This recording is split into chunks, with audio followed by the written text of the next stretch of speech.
Comment faire ses courses pendant le confinement? C'est une question qu'on va répondre dans cette vidéo parce qu'à l'heure actuelle, j'ai l'impression qu'il y a de plus en plus de gens qui sont stressés par le fait d'aller faire des courses et c'est tout à fait normal, on est en plein confinement. C'est pas le moment de sortir en fait, c'est pas le moment de se dire bon bah on va aller marcher tous les jours dans la rue, on va prendre des risques, on va aller en ville, etc. Et pourtant, moi je suis dans un appartement qui donne sur une rue qui normalement est assez passante par les voitures et par les piétons. Et là, il y a encore pas mal de piétons, pas mal de voitures. Donc les voitures, on ne sait pas où elles vont. Peut-être qu'elles vont à des rendez-vous médicaux, peut-être qu'elles vont faire des courses. Et les piétons, je peux t'assurer que j'en vois très peu qui ont des sacs pour aller faire des courses. J'en vois qui font des promenades, j'en vois qui sont avec leurs chiens. Donc ça passe. J'en vois qui font des jogging, j'en vois beaucoup qui font du sport. À l'heure actuelle, on est en confinement, donc on est censé rester à l'intérieur. Et si tu continues de sortir tous les jours, si les gens continuent de sortir tous les jours, je te mettrai une animation ici si je la retrouve, sinon les liens seront dans la description pour aller sur la vidéo qui montre ces animations-là. Plus les gens restent chez eux, plus on peut facilement éradiquer cette maladie, moins les hôpitaux sont engorgés et plus vite on va pouvoir ressortir à nouveau.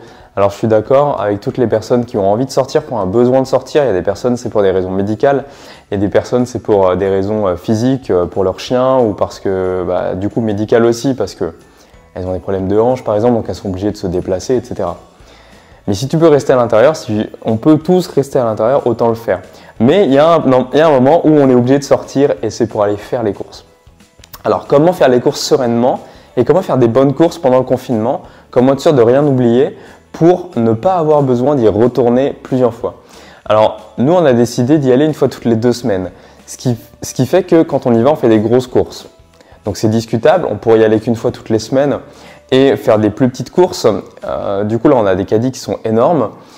Mais tu vois, finalement j'aime bien cette logique-là aussi parce que ça m'oblige à me dire ok, qu'est-ce que je dois acheter et me projeter sur 2 semaines. Et sans me projeter avec des recettes, etc., me dire ok, les aliments que je mange d'habitude c'est ça, et d'essayer de voir un peu les quantités. D'essayer de rationner aussi, de faire des nouvelles recettes, parce qu'on ne va pas manger toujours la même chose, vu qu'on ne peut pas aller aussi souvent qu'avant en course s'il nous manque quelque chose. Donc c'est vraiment intéressant à ce niveau-là. Donc astuce numéro 1 que je te donne, que j'aimerais que tu mettes en place, c'est de faire une liste de courses.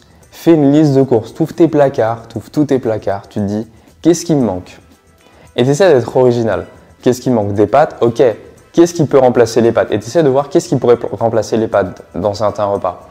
Par exemple, le boulgour, les lentilles, le riz, etc. Donc les autres légumineuses, les autres céréales, voilà, essaie de voir si tu peux remplacer les pâtes par autre chose. Parce que les pâtes, moi je te le dis, je suis allé en course l'autre jour, il n'y a pas longtemps, il y a 3-4 jours, il n'y avait plus rien. Il y avait quelques paquets de pâtes, donc j'en ai pris un peu parce que quand même ça sauve la vie de temps en temps. Il n'y avait plus de sauce tomate, il n'y avait plus de farine, ça c'est fini. Donc pour faire du pain ou des gâteaux, c'est fini. Donc c'est un peu dommage parce que les gens sont jetés sur les farines, sont jetés sur les pâtes. Du coup, tu voulais peut-être faire des recettes saines avec des farines différentes, des farines d'épeautre, des farines d'avoine, etc. À part en magasin bio, il n'y en a plus beaucoup et même en magasin bio, il y en a très peu. Ensuite, deuxième conseil que je pourrais te donner, c'est d'anticiper ce que tu as besoin en fonction du magasin. Par exemple, si tu sais que tu veux faire des grosses courses à moindre coût, et prendre des choses en gros, etc. C'est peut-être plus intéressant à ce niveau-là d'aller dans un supermarché, même si parfois ça peut être moins cher en magasin bio, les 3/4 du temps ça va rester moins cher en supermarché quand même. Surtout les produits qui sont moins sains et moins bio, bien sûr. Donc tu te fais une liste de courses et tu te dis ok, j'ai besoin de ça au magasin bio, par exemple tout ce qui est simili carné, tout ce qui est certains légumes bio que tu vas acheter au magasin bio par exemple, et tu te fais 2 listes de courses, une liste pour le magasin bio et une liste pour le normal. Et ce que tu ne trouves pas au magasin bio, tu l'achèteras au magasin normal. Ensuite, 3e astuce, ne stresse surtout pas. Il faut vraiment qu'on évite tous de stresser les uns les autres parce que si on stresse, en fait, le vrai truc qui va se passer, c'est qu'on va être là-bas, on va être anxieux. Donc on va peut-être avoir des vieilles pulsions qui remontent, des pulsions où on va vouloir acheter tout simplement des produits qui sont mauvais pour notre santé, mauvais pour notre corps. De toute façon, tu t'imagines bien que des produits qui sont riches en produits transformés, riches en graisses saturées, riches en sucre, raffinés bien sûr, ce pas des produits qui sont bons pour notre corps. Donc si tu ne fais pas cet effort de déstresser un petit peu ou d'accepter la situation, tu vas vraiment passer à côté de quelque chose et tu vas risquer de mettre ta santé en danger en achetant n'importe quoi pour peut-être compenser cet état de stress qui te fait stresser parce que tu es chez toi. Moi, ça m'a fait du bien en fait de sortir. Quand je suis allé faire les courses, ça faisait plus de 2 semaines que j'étais pas sorti. En tout cas, que j'étais pas sorti, sauf pour faire une fois un tour du pâté de maison. Mais ça faisait 2 semaines que j'étais pas sorti. Et là, de voir tous ces gens avec les masques, de voir les mesures de sécurité, les caddies à 1,50 m avec des lignes au sol, de voir les caissières et les caissiers qui ont des vitres en plexiglas pour se protéger des gens, de voir que quasiment tout le monde met des gants, etc. De voir la pénurie de certains produits, alors d'habitude c'est toujours plein, hein, sauf peut-être le jour juste avant le réapprovisionnement. Vraiment ça fait bizarre à ce moment-là. Et du coup, moi ça m'a vraiment permis de me rendre compte, d'avoir conscience, de prendre conscience de ce qui était en train de se passer en disant « Ok, je suis en train de vivre l'histoire ». Et je t'invite vraiment à te prendre quelques instants pour te rendre compte qu'on est en train de vivre l'histoire. Waouh! C'est jamais arrivé avant ce qui est en train de se passer. On pourra dire à nos enfants, à nos petits-enfants, nous, on a connu une période de confinement. Comme nos grands-parents ou nos arrière-grands-parents avaient pu connaître la guerre. Moi, mes grands-parents ont connu la guerre avec des personnes de leur famille qui ont été déportées en Allemagne, etc., qui ont été faits prisonniers. Mais nous, on n'a pas connu de guerre. Nous, on avait l'impression d'être dans un monde où tout allait bien. Ou alors, il y a des guerres dans d'autres pays. Et comme c'est loin, avec le biais de détachement, et le biais d'éloignement, on n'y fait pas trop attention. C'est un peu pour ça qu'il y a toute cette xénophobie qui monte, la peur de l'étranger. Parce que comme c'est loin, on n'y prête pas attention, c'est différent de nous, c'est trop loin de notre quotidien. Bref, il faut vraiment prendre conscience qu'on est en train de vivre quelque chose d'incroyable, quelque chose d'extraordinaire, quelque chose qui va nous renforcer. Parce que ce qui ne nous tue pas nous renforce. Et là, on va développer plein de choses. Regarde, tu vas développer ta capacité à rester chez toi. Tu vas développer ton inventivité, ta créativité. Tu vas peut-être avoir un projet, peut-être de lancer une chaîne YouTube. Je sais que parmi certains d'entre vous, il y en a qui m'ont dit qu'ils avaient commencé leur chaîne YouTube, qu'ils avaient posté leurs premières vidéos, etc. C'est génial. C'est incroyable. Si vous avez besoin d'aide, d'ailleurs, n'hésitez pas à m'envoyer un message. Je serais ravi de pouvoir vous aider. Peut-être que tout simplement, tu vas passer plus de temps avec tes proches, plus de temps avec tes enfants, avec ta famille. Peut-être que tu vas rejouer à des jeux de société. Peut-être que tu vas refaire un vieux jeu vidéo de ton enfance. Les jeux vidéo ne sont pas néfastes en soi. Enfin, pas pour moi. Tant que ça reste dans une certaine mesure. Peut-être que tout simplement, tu vas te poser. Peut-être que tu vas te mettre à méditer. D'ailleurs, il y a plein de choses dont je parle dans les vidéos. Il y a les liens dans la description. Je te laisse toujours dérouler la barre d'infos. Il y a plein d'informations. Des fois, c'est des liens. Il y a mon matériel. Il y a des liens vers des formations, etc. Donc, je te laisse aller voir ça. Il y a des liens vers des PDF gratuits, évidemment, des e-books, etc. Donc, à chaque fois que je fais une vidéo, je t'invite vraiment à dérouler la barre d'infos. C'est super important. D'ailleurs, pense à t'abonner, à liker la vidéo et activer la petite cloche si tu veux ne rien rater des prochaines vidéos. Et si tu me découvres grâce à cette vidéo, moi, c'est Alex, de Alex en Conscience. Et sur cette chaîne, on parle de santé, d'alimentation, de bien-être. Et on voit comment améliorer sa vie pour devenir quelqu'un et avoir une vie de rêve. Et ça passe bien sûr par l'alimentation, mais par l'alimentation des 3 corps.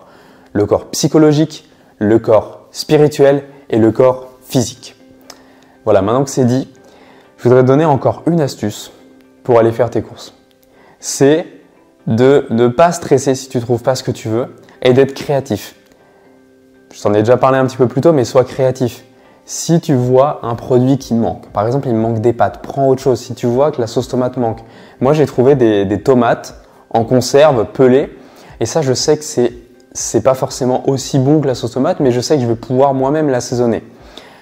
Donc je vais pouvoir me faire des sauces tomates, je vais pouvoir me faire des currys de lentilles corail. Ça c'est... Waouh! Le curry de lentilles corail. Ça je vous jure, c'est incroyable. C'est incroyable le curry de lentilles corail. D'ailleurs, si vous voulez la recette, dites-le moi, ça sera avec plaisir que je pourrai vous faire une vidéo entière sur comment faire ce curry de lentilles corail.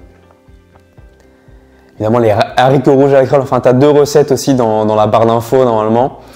2 recettes véganes que j'adore, je te laisse aller voir ça. Et aussi, prends conscience que les autres personnes qui sont avec toi, elles sont dans la même galère que toi. Donc il faut vraiment qu'on essaye de ne pas juger trop vite notre prochain.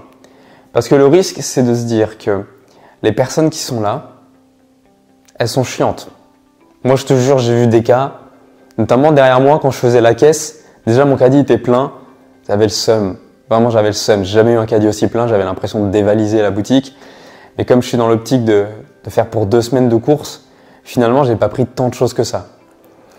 Par rapport à d'autres qui ont fait des stocks, tu vois, des stocks et des stocks en se disant il y en aura peut-être plus. Moi, j'ai juste pris l'essentiel, mais pour 2 semaines.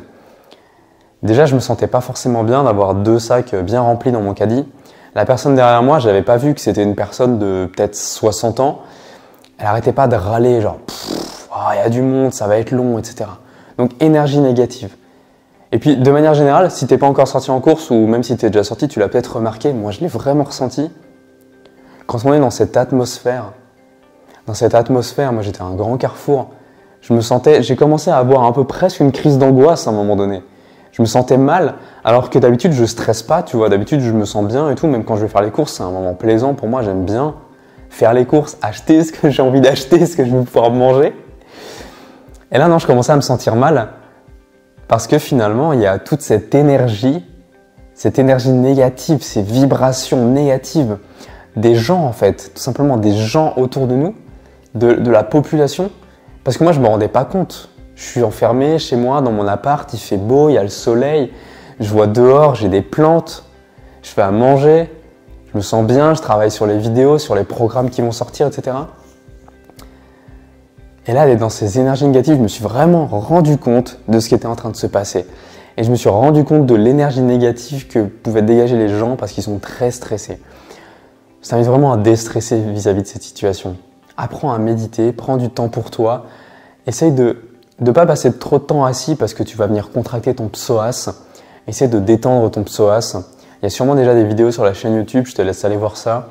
Comment détendre son psoas et comment l'étirer. C'est très important, c'est un muscle très important dans le corps humain. On l'appelle le muscle de l'âme. Pour te dire, le muscle de l'âme. C'est un muscle extraordinaire qu'on a tendance à sous-estimer et qui se contracte à force du fait qu'on est assis tous les jours. Donc prends du temps pour toi, prends du temps pour préparer tes courses, prends du temps pour faire une liste. T'en veux pas si tu oublies des choses. Moi j'ai oublié la sauce soja. Sauce soja que j'adore, j'utilise ça dans beaucoup de plats, c'est trop bon. Tu sais, c'est la sauce noire, là, un peu comme la sauce tamari, la sauce teriyaki. J'ai oublié ça. Du coup je suis embêté parce que je fais beaucoup de plats avec ça, beaucoup. Bah tant pis.